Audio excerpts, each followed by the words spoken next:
सर्व थोर महापुरुष यांना सर्वप्रथम मी विनम्र अभिवादन करतो। व्यासपीठावरील या मतदारसंघाचे आमदार कर्तव्यदक्ष आमदार माननीय मनोज भाऊ कायंदे, प्रदेशाध्यक्ष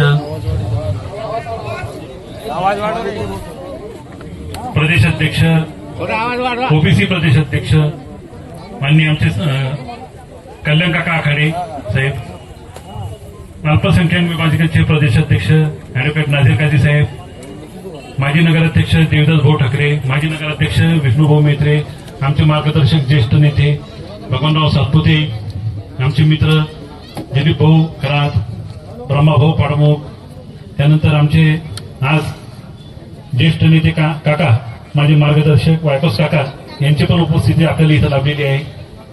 त्यानंतर आमचे मित्र माझे मोठे भाऊ आयाज भाई, आमचे मित्र माता राष्ट्रमाता आईसाहेब जिजाऊ। मित्रांनो, गेल्या अनेक वर्षापासून आम्ही काही मंडळीसोबत काम करतो। त्यापैकी नंतर पक्षाचं विघटन झाल्यानंतर अनेक पक्षात अनेक जण गेले, परंतु ॲडव्होकेट नाझीर काझी साहेब यांच्यासोबत गेल्या 30 वर्षापासून काम करतो।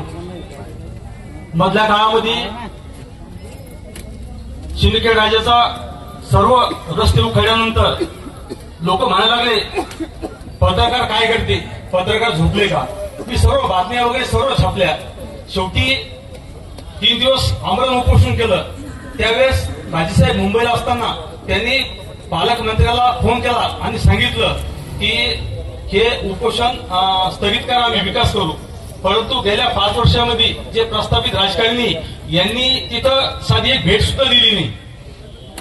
तर आपण जसं ह्या गावाचा सत्यानाश केला या 5 वर्षामध्ये, आता भविष्यात विकास करण्यासाठी श्यामभाऊ मेत्रे हे साधे नगरसेवक असताना 5 वर्ष मी कधी गेलो त्यांच्याकडे तर त्यांनी कोणतंही काम सांगितलं ते हौस म्हणले।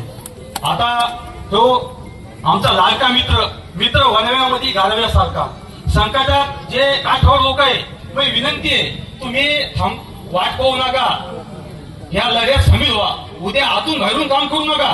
उद्या म्हणसान श्याम भाऊ आल्यावर आम्ही आतून काम केलं, बाहेरून केलं, नंतर लोक येतात भेटायला, भाऊ तुमचं लय काम केलं, आम्ही आतून केलं ना। अरे बाबा, आतून काम करू नको, बाहेर ये, घराच्या बाहेर नाही, काम कर, उघड काम कर तू।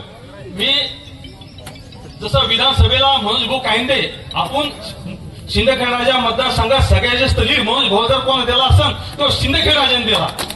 माझी तीच विनंती आहे, देवराज नगरपालिका आणि सिंदखेड राजा नगरपालिका दोन्ही नगराध्यक्ष आपले महायुतीचे व्हावा। आणि सिंदखेड राजाचं राजकारण असं आहे, ॲडव्होकेट नाझीर काझी साहेब, देवदास भाऊ ठाकरे आणि विष्णू मेत्रे हे तिघं जिथं आहे तिथं सत्ता आहे। त्याच्यामुळं मलाही वाटलं की ह्यावेळेस आपण डायरेक्ट माझे काझी साहेब देवदास भाऊ सोबत होतोच, पण माझे मामे भाऊ विष्णू मेत्रे, अशोक मेत्रे, सागर मेत्रे सारे नातेवाईक माझ्या सोबत आहे आणि आपण साथ दिली पाहिजे। काही लोक जातीय रंग द्यायचा प्रयत्न करणारे मित्रांनो, आज तुम्हाला एक उदाहरण सांगतो। काझी साहेब नगराध्यक्ष असताना रात्री 2 वाजता त्यांनी मला फोन केला, छगन मला फोन आला म्हणे, ते नळाचं पाणी वाया चाललं म्हणे, जायच्या कर्मचाऱ्याला उठव म्हणे, तो माझा फोन उचलीत नाही म्हणे। म्हणजे इतके चांगले माणसं आपल्या सोबत आहे। हे फक्त निवडणूक मित्रांनो 10-15 दिवसाची आहे, आपल्याला सगळ्याला 5 वर्ष सोबत राहायचं, तर तो लंबा विचार करून आपण चांगल्या माणसाला साथ द्या, एवढीच माझी विनंती। जय जिजाऊ, जय शिवराय।